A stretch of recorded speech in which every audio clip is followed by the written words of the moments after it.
Assalamualaikum warahmatullahi wabarakatuh. Saya Anik Matu Widya Ningrum dengan nomor NIM 20030460021 akan memaparkan materi yang berjudul Bahasa Indonesia yang baik dan benar. Berbahasa Indonesia yang baik dan benar, meskipun sudah sering didengar, ternyata belum semua orang memahami makna istilah baik dan benar dalam berbahasa. Tidak semua bahasa yang baik itu benar dan sebaliknya. Tidak semua bahasa yang benar itu baik. Tentunya yang terbaik adalah bisa berbahasa dengan baik dan benar. Untuk dapat melakukannya, perlu dipahami dulu apa yang dimaksud dengan baik dan benar tersebut. Berbahasa Indonesia yang baik. Baik, sesuai situasi, komunikasi, atau formal dan non-formal. Tujuannya agar informasi yang ingin disampaikan dapat diterima dan dipahami oleh mitra tutur dengan baik. Berbahasa yang baik tidak selamanya sesuai dengan kaidah bahasa atau kebakuan bahasa. Bahasa yang baik adalah bahasa yang sesuai dengan situasi. Sebagai alat komunikasi, bahasa harus dapat efektif menyampaikan maksud kepada lawan bicara. Karenanya, laras bahasa yang dipilih pun harus sesuai. Ada 5 laras bahasa yang dapat digunakan sesuai situasi, berturut-turut sesuai derajat keformalannya. Ragam tersebut dibagi sebagai berikut. Yang pertama, ragam beku atau frozen. Ragam ini digunakan pada situasi hikmat dan sangat sedikit memungkinkan keleluasaan, seperti pada kitab suci, putusan pengadilan, dan upacara pernikahan. Yang kedua, ragam resmi atau formal. Ragam ini digunakan dalam komunikasi resmi seperti pada pidato, rapat resmi, dan jurnal ilmiah. Yang ketiga, ragam konsultatif atau konsultatif digunakan dalam pembicaraan yang terpusat pada transaksi atau pertukaran informasi seperti dalam percakapan di sekolah dan di pasar. Yang keempat, ragam santai atau casual. Ragam ini digunakan dalam suasana tidak resmi dan dapat digunakan oleh orang yang belum tentu saling kenal dengan akrab. Yang terakhir, ragam akrab atau intimate. Ragam ini digunakan di antara orang yang memiliki hubungan yang sangat akrab dan intim. Berbahasa yang benar. Benar, sesuai dengan kaidah bahasa Indonesia, baik dari segi pembentukan kata, pengkalimatan, maupun penulisan ejaan. Lalu berbahasa yang benar harus sesuai dengan kaidah bahasa atau kebakuan bahasa. Berbahasa yang benar mengacu pada penggunaan bahasa pada situasi formal yang menuntut penggunaan bahasa Indonesia yang baku. Ciri-ciri ragam bahasa baku. 1. Penggunaan kaidah tata bahasa normatif, misalnya dengan penerapan pola kalimat yang baku, seperti acara itu sedang kami ikuti, bukan acara itu kami sedang ikuti. 2. Penggunaan kata-kata baku, misalnya cantik sekali, bukan cantik banget, uang, bukan duit, serta tidak mudah, bukan nggak gampang. Selanjutnya, penggunaan ejaan resmi dalam ragam tulis. Ejaan yang kini berlaku dalam bahasa Indonesia adalah ejaan yang disempurnakan atau EYD. Bahasa baku harus mengikuti aturan ini. Lalu, penggunaan lafal baku dalam ragam lisan. Meskipun hingga saat ini belum ada lafal baku yang sudah ditetapkan, secara umum dapat dikatakan bahwa lafal baku adalah lafal yang bebas dari ciri-ciri lafal dialek setempat atau bahasa daerah. Misalnya, atap bukan atap, habis bukan habis, serta kalau bukan kalau. Yang terakhir, penggunaan kalimat secara efektif. Di luar pendapat umum yang mengatakan bahwa bahasa Indonesia itu bertele-tele. Bahasa baku sebenarnya mengharuskan komunikasi efektif. Pesan pembicara atau penulis harus diterima oleh pendengar atau pembaca persis sesuai maksud aslinya.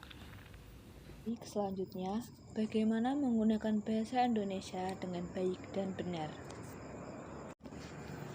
Berbahasa Indonesia dengan baik dan benar dapat diartikan sebagai pemakaian kata-kata dalam ragam bahasa yang serasi dan selaras dengan sasaran atau tujuan, dan yang terlebih penting lagi adalah mengikuti kaidah bahasa yang baik dan benar. Pernyataan bahasa Indonesia yang baik dan benar mengacu pada ragam bahasa yang dimana memenuhi persyaratan kebaikan dan kebenaran. Bahasa yang diucapkan biasanya adalah dalam bentuk bahasa yang baku.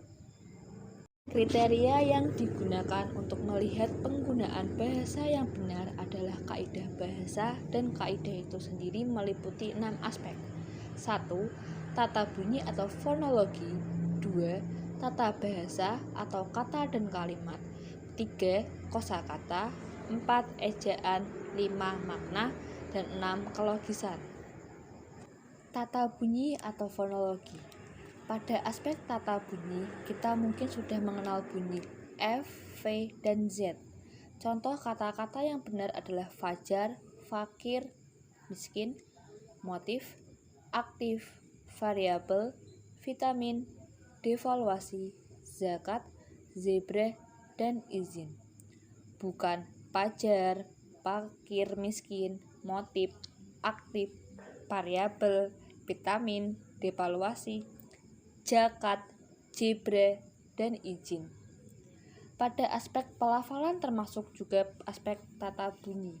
Contoh pelafalan yang benar adalah kompleks, korps, transmigrasi, ekspor, bukan kompleks, korps, transmigrasi, dan ekspor. Tata bahasa atau kata dan kalimat.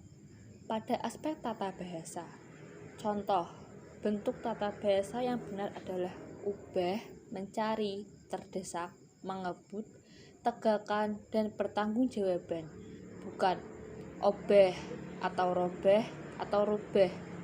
Nyari, terdesak, ngebut, tegakkan, dan pertanggungan jawab. Dalam segi kalimat, dalam kalimat mandiri, pada kalimat mandiri harus mempunyai subjek, predikat, dan objek atau keterangan. Contoh kalimat pada tabel di atas memperlihatkan bahwa wanita lebih banyak daripada pria. Jika kata pada ditiadakan, kata tabel di atas menjadi subjek atau kata memperlihatkan diubah terlihat agar kata bahwa dan seterusnya menjadi subjek. Dengan demikian, kata itu menjadi benar. Kosakata. Pada aspek kosakata, kata-kata seperti bilang, kasih, entar, dan udah lebih baik diubah dengan berkata atau mengatakan memberi, sebentar, dan sudah, agar menjadi bahasa Indonesia yang benar. Dalam hubungannya dengan peristilahan, istilah dampak atau impact, benar udara, keluaran atau output, dan pajak tanah atau land tax sebagai istilah yang benar daripada istilah pengaruh, pelabuhan udara, hasil, dan pajak bumi. Dalam segi ejaan, penulisan yang benar adalah analisis, hakikat, objek, jadwal, kualitas, dan hierarki. Dalam segi makna, penggunaan bahasa yang benar berkaitan dengan ketetapan menggunakan kata yang sesuai dengan makna. Seperti dalam bahasa ilmu, tidak tepat jika digunakan kata yang bermakna konotatif atau kiasan. Jadi, penggunaan bahasa yang benar harus sesuai dengan kaidah bahasa. Kriteria penggunaan bahasa yang baik adalah ketetapan memilih ragam bahasa yang sesuai dengan kebutuhan komunikasi. Pemilihan itu berkaitan dengan topik yang dibicarakan. Tujuan pembicaraan, orang yang ajak bicara atau kalau lisan, atau pembaca jika tulis, dan tempat pembicaraan. Selain itu, bahasa yang baik itu bernalar, dalam arti bahwa bahasa yang kita gunakan logis dan sesuai dengan tata nilai masyarakat kita. Contoh berbahasa yang baik tetapi tidak benar. Percakapan terjadi di kantin. Si A, Bu, kopi 1, gulanya dikit aja. Si B menjawab, pakai susu. C, tidak usah. Contoh berbahasa yang benar tetapi tidak baik. Percakapan terjadi di pasar. Si A, Ibu, berapakah harga 1 kilo daging sapi? Si B, 100.000. Si A, bolehkah saya menawar 85.000? Contoh berbahasa yang baik dan benar. Percakapan terjadi di dalam rapat. Si A, kami belum dapat memberi keputusan karena kami harus melaporkan terlebih dahulu masalah itu kepada pimpinan. Si B, kalau demikian kami akan mendukung keputusan dari tim Bapak. Sekian paparan materi tentang berbahasa Indonesia yang baik dan benar. Jika ada pertanyaan bisa ditaruh di kolom komentar. Kurang lebihnya mohon maaf. Wassalamualaikum warahmatullahi wabarakatuh.